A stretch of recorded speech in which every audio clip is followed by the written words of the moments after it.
kabera kalipota ya mbera y'obudde okuva mu kitongole ky'eggwanga kivunaanyizibwa ku by'embeera z'obudde omwanjuzi Kituusa Mohammed. Ekifaananyi kikubiddwa Ssemugenzi kitulaga nga waliwo okunafu eri ku kasongezo ka Ssemazinga Africa era ekiviiriddako omukubi gw'enkuba ne gukka eri obukiikaddyo bwa Ssemazinga Africa wadde nga waliwo empeweevu nga zikunta zivaawo mu gabira g'Ekongo ssaako n'ezo eziva ku nnyanja Nalubaale. Era bwe tugezaako ne tulaba ku mbeera y'obudde tusobola enkuba okutonnya okusingira ddala ebitundu ebyebunguludde ennyanja Nalubaale bisangibwa Masekati, wabula ate eriyo ebuvanjuba nawo tusoberawo enkuba okutonnya ebitundu nga Jinja, Tororo ssaako n'eri ebugwanjuba nawo era tusoberawo enkuba okutonnya ebitundu nga Kabale, Kasese so nga ate eri ebukiikakkono yo tusobera omusana okwaka nga bwe gukubakubamu.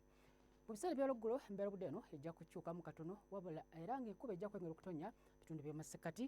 buguma kuba ku diguli 27 okutuuka ku 29 so nga ate eri ebuvanjuba no tusobera enkuba okutonnya